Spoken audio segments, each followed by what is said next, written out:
संध्या live आवाज महाराष्ट्राचा आहे पुण्यामध्ये पुण्यातील महात्मा फुले मंडई या ठिकाणी आणि इथून आपण लोकांचं जनमत जाणून घेणार आहोत। येत्या 2 दिवसात लोकसभेचा रणसंग्राम निवडणुका आहेत आणि रवींद्र धंगेकर तसेच मुरलीधर मोहोळ व वसंत तात्या मोरे हे तिरंगी लढत आहे। तर या मंडई परिसरातून आपण लोकांना बोलतं करणार आहोत, जनमताचा कौल जाणून घेणार आहोत। काय सांगाल, कुठं राहिलाय तुम्ही?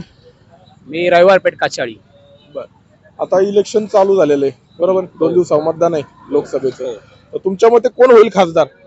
खासदार जो पुण्याचा विकास करणार तो खासदार होणार, ज्याला पुण्याचे त्रास माहिती आहे, ज्याला पुण्याचे सगळं माहिती तो खासदार होणार।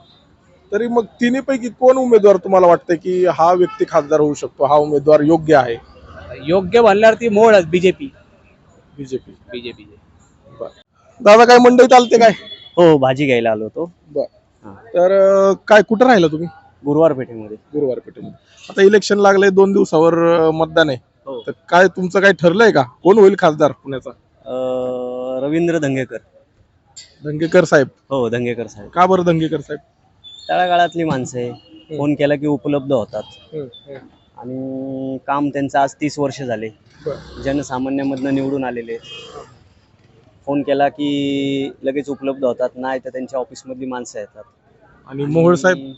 मोहोळ साहेबांचं काय, त्यांना आता बरेच वर्ष झाले ते आहेत राजकारणामध्ये, पण जनसामान्यामध्ये कधी दिसत नाही ते। आणि तात्या? तात्यांचं पण काय, तात्यांचा वॉर्ड येत नाही हा। नाही, तात्या उभेत ना? तात्या आहेत उभे, त्यांचं पण काम चांगलं आहे, पण तेवढी त्यांचे अजून हे नाहीये। तर असं पुणेकरांचं मत आहे। डेक्कनला?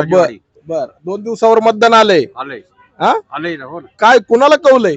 कौल काँग्रेसला लागायला पाहिजे, बदली व्हायला पाहिजे आणि हे सरकार जायला पाहिजे। का बरं सरकार जायला हे पाहिजे? जायला पाहिजे म्हणजे सगळं लुटालुटी सरकार चालली।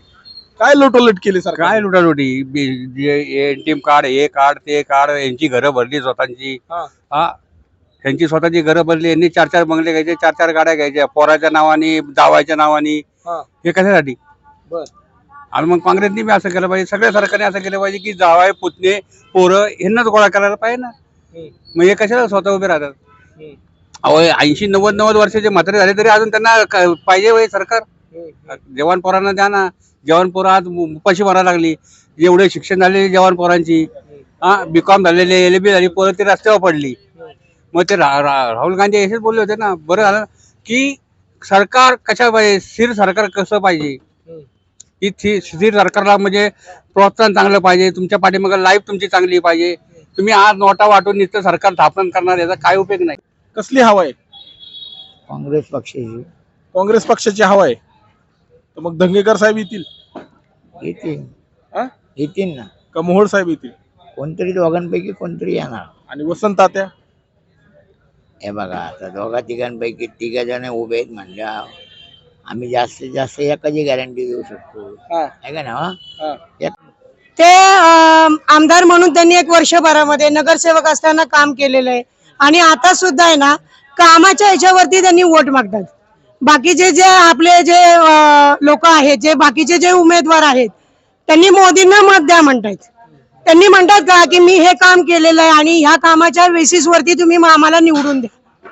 रवी भाऊ धंगेकरांनी आता कामाच्या बेसिसवरती त्यांनी मतं मागतात आणि जो कामाचा तो पुण्याचा, आणि जो पुण्याचा आहे तोच खासदार होणार आहे। धंगेकर साहेबांचा आता ते आमदार झाले, ते अजून तर इकडे काय अजून काम तर आता काय जाणवलं नाही अजून।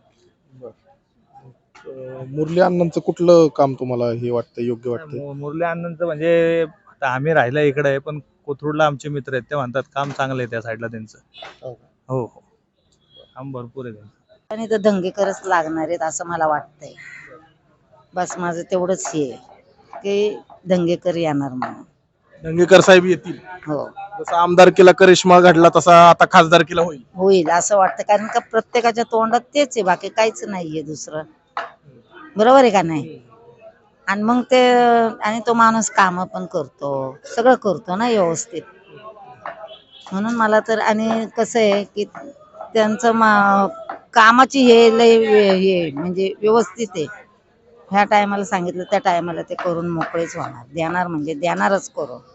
आणि दुसरी गोष्ट म्हणजे त्यांची बाकीची बी कामं चांगली। काका काय सांगाल, तुमच्या मते कोण होईल पुण्याचा खासदार?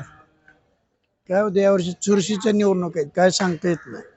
तरी पण एका एक अंदाज- एका रात्री इकडे फिरू शकतील मत, पण डिटेल सांगू शकत नाही कारण दोन्हीचे बी प्रचार वेगात आहे सध्या. मग त्यामुळे अंदाज बांधू शकत नाही आमचा. तिरंगी लढत आहे. तिरंगी लढत दुरंगी तर दोन तर होणार चोरस दोघांची तर. कुणाकुणाची चुरस होईल तुमच्या मते? धंगेकर आणि कोथरूडचे कोण आहे मोहोळ, दोघांमध्ये नक्की चोरस होईल. शनिवारवाड्यातून आपण काही नागरिकांशी चर्चा करतोय. कुठं राहिलाय सर तुम्ही? नारायणपेठ. नारायणपेठ. बर, आता या 2 दिवसावर इलेक्शन आलेलं आहे, मतदान आहे, तर तुम्हाला काय वाटतं तिरंगी लढत आहे पुण्यामध्ये, तर कोण होईल खासदार? मुरलीधर मोहोळ होणार. मुरलीधर अण्णा होतील. का बरं अण्णा होतील असं वाटतंय? कारण ते महापौर राहिलेले पुण्याचे आणि महापौर असताना त्यांनी खूप छान प्रकारे कामं केली आहे पुण्यात. पुण्याच्या सर्वांगीण विकासाकरता ते नेहमी अग्रेसर असतात आणि यंदा जे भाजपकडून ते उमेदवार आहेत त्यामुळे लोकांच्या मनात पण आहे की यावेळेस भाजप खासदार निवडून आला पाहिजे इथे, आणि त्यांनी जे महानगरपालिकेत कामे केले त्यांच्या आधारावर ते मतं मागतात त्यावेळेस, आणि म्हणून लोकांनी निवडून दिलं पाहिजे त्यांना आणि ते नक्की निवडून येतील. आणि रवींद्र धंगेकर जे आहेत किंवा वसंत तात्या मोरे यांच्याबद्दल तुमचं काय मत आहे? मत चांगलं आहे सर्वबद्दल, पण सर्वांची एक वेगळी आयडिओलॉजी असतात. धंगेकरची वेगळी आयडिओलॉजी आहे, मुरलीधर मोहोळ साहेबांची वेगळी आयडिओलॉजी आहे, धंगेकर साहेबांची वेगळी आहे, तात्या साहेबांची वेगळी आयडिओलॉजी आहे. सर्व आपल्या आयडिओलॉजी घेऊन जातात, पण आखरी जनतेला ठरवायचं आहे की मतदान कुणाला करायचं. दादा कुठं राहिला तुम्ही? स्वारगेट. मग आता शनिवारवाडा काय मुलांना घेऊन आले? मुलांना घेऊन आलो. सुट्ट्या लागल्यात मुलांना? सुट्ट्या लागल्या मुलांना. तर काय आता 2 दिवसावर इलेक्शन आलेलं आहे, तुमच्या मते कोण होईल खासदार? हो, आता परवा 13 तारखेलाच इलेक्शन आहे. धंगेकर साहेब लागाय पाहिजे 100%. का बरं धंगेकर साहेब? नाही, नवीन चारा पाहिजे. हा. आणि बाकीच्या गद्दाऱ्या झालेल्या आहेत, लोक पक्ष फोडाफोडी असं नाही व्हायला पाहिजे. बरोबर आहे ना? त्यामुळे धंगेकर साहेब लागाय पाहिजे 100%. आणि मुरलीधर मोहोळ वगैरे, वसंत तात्या मोरे, तात्या बी म्हणजे सगळे तसे चांगलेच उमेदवार, पण हे राजकारण कसं फोडाफोडीचे राजकारण झालेले जास्त, ते तुम्हाला पटलं नाही? ते पडलं नाही. तुमचा कौल काँग्रेसला आहे? काँग्रेस 100%. पुण्यातील कसबा ग्रामदैवत या ठिकाणाहून आपण जनमत जाणून घेतोय, आणि नेमके मला इथं काँग्रेसचे कार्यकर्ते पण भेटलेले आहेत. काय सांगाल, दंगेकरांना साथ देत आहे, कुठल्या मुद्द्यांवर दंगेकर खासदार होतील? एक तर पहिली गोष्ट, दंगेकर सर्वसामान्य कुटुंबातला उमेदवार आहे आणि जनतेशी डायरेक्ट नाळ जोडणारा, म्हणजे गोरगरिबांची कामं करणारा, 24 तास सेवा, कधी कुणी कधी फोन करा, तात्काळ सेवा लगेच. फोन आला म्हणलं की बारक्या 2 व्हीलरला त्यांनी किक मारल्याने निघालेच, अशी त्यांची ख्याती आहे. आणि सर्वसामान्यांच्या मुळापर्यंत, घरापर्यंत आणि जाण्याची त्यांची तयारी आहे. त्यांची मनशक्ती अशी आहे की काम पाहिजे त्याला, जनतेची सेवा करायची इच्छा आहे त्यांची, त्यामुळे कामं सांगणारे लोक त्याला पाहिजे. त्यामुळे ते अतिशय प्रमाणात उत्साही असतात, त्यामुळं काम म्हणलं की ते जाणार, त्यामुळं त्यांचा विजय निश्चितच आहे. आणि ते फार 20 ते 25 वर्ष पुणे महानगरपालिकेत त्यांचं जवळजवळ आयुष्य गेलेलं असं मला काय म्हणायचं. करतोय कुठं राहिला? इथंच राहिला का तुम्ही? आम्ही इथंच राहिलाय. सत्तारखान चाळ वाडा आहे, याला नानापेठ म्हणतात, नानापेठ सत्तारखान चाळ. बरं, आता परवा दिवशी मतदान आहे, हो, तिरंगी लढत आहे, धंगेकर साहेब, मुरलीधर अण्णा मोहोळ आणि वसंत तात्या मोरे. तुम्हाला काय वाटतंय कोण होईल पुण्याचा खासदार? ते कोण आहे यांच्या पुढे? धंगेकर साहेबाच्या पुढे कोणीच नाही ना. काय ते लोक काम, आता लोक काय 10 वर्षे पाहिलं, पैसे घेऊन हे घेऊन काय लोकांचा काय फायदा नाही झाला, तर आता लोक काय कामासाठी बघायला लागलं. तर एक धंगेकर साहेब असे कॉर्पोरेटर पासनं लोकांचे ज्यांचे हात नाही तिथं काम केलं, ते काय म्हणतात काम आणा, मी काम करून देतो. ते कामासाठी आहे, बाकी ते लपडे सपडे पोलीस चौकी हे भांडण तोंडणमय नाहीये. तुम्हाला काम काय हवे माझ्यापासून करून घ्यावे, तर ते माणूस असं आहे, तर त्याला कुणी पण मत देईन. समजे म्हणजे असं काय राहणार नाही का कुणी लोक त्याला मत नाही देणार, त्याला समजा लोक मत देणार आणि तेच निवडून येणार. म्हणजे नगरसेवक असल्यापासून तुम्ही त्यांना ओळखता आणि सगळी तुमची कामं आतापर्यंत त्यांनी मार्गी लावले ना, समजा लावले. आणि असं त्यांनी काय नाही केलं, हे माणूस हे जातीचा, हे जाती, कुणी आला त्याचं काम करून दिलं. त्यांनी 1 माणूस 2 माणूस बसवले होते, रात्री पण गेले तर ते हजर राहायचे, काय काम आहे घ्यायचे करायचे. साहेब असले पण नसले तर ते त्यांचे माणसं काम करतात, तर तसे माणसालाच आणायचं. आता कामाचा वेळ आहे आम्हाला, आता 10 वर्ष गेले, आम्ही काय आम्ही हरवलं आम्हाला माहिती आहे.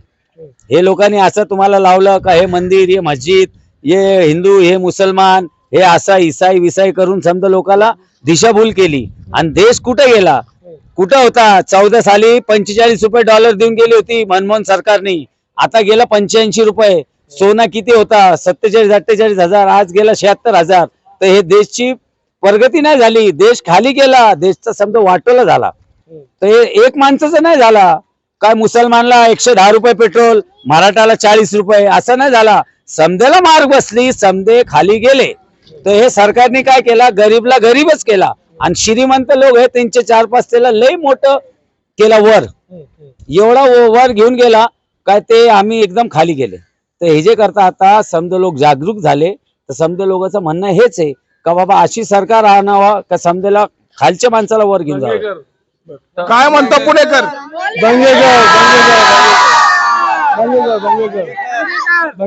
ते काम चांगले ते आम्हाला ओळखतात. हे खासदार आम्ही आता पहिल्यांदाच बघायला लागले.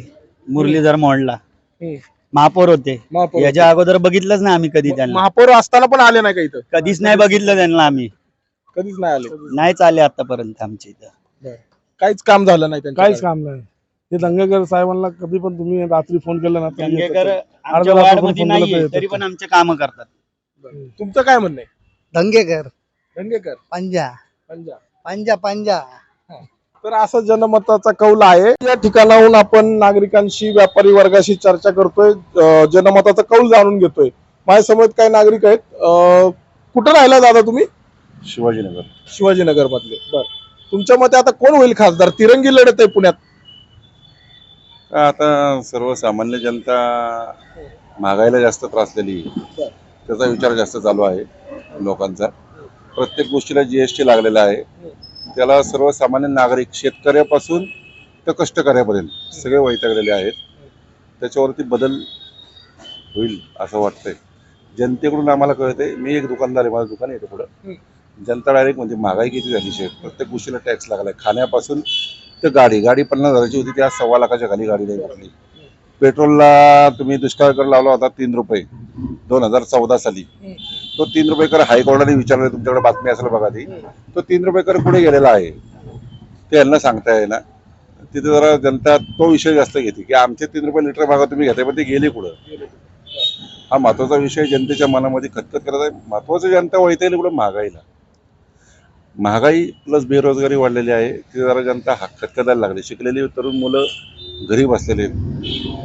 बेरोजगारी वाढली. ते तरुण मुलं मोबाईलमध्ये वेडे झालेत. मोबाईल हे आला आहे तिथे वेडे आलेत. घरातले पालक वैतागलेत त्यांना, पण पालक काही बोलत नाहीत. कारण की म्हणतात शिकलेला आहे, उद्या काय जीवाचं कमी जास्त केलं तरुणांनी तर काय करायचं.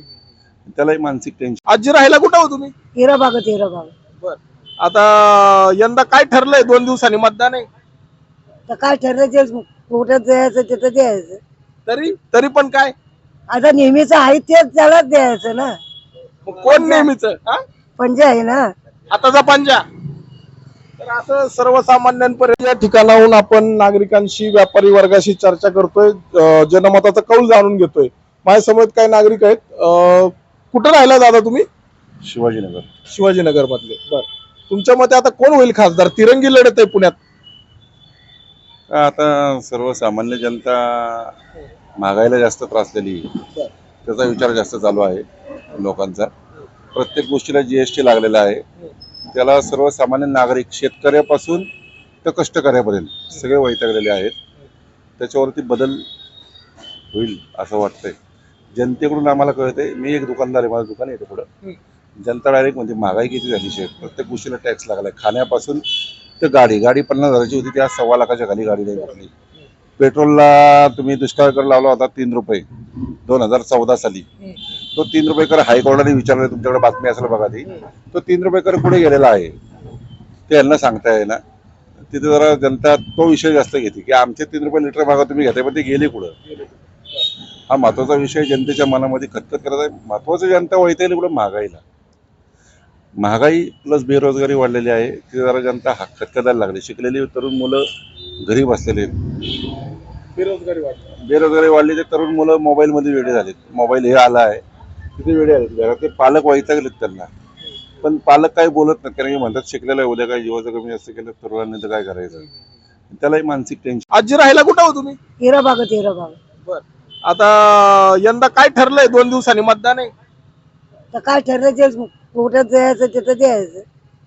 तरी पण काय आता नेहमीच आहे तेच त्यालाच द्यायचं ना. मग कोण नेहमीच?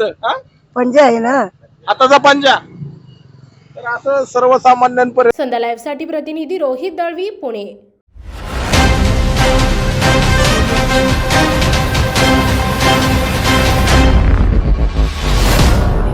संध्या लाईव्ह, आवाज महाराष्ट्राचा.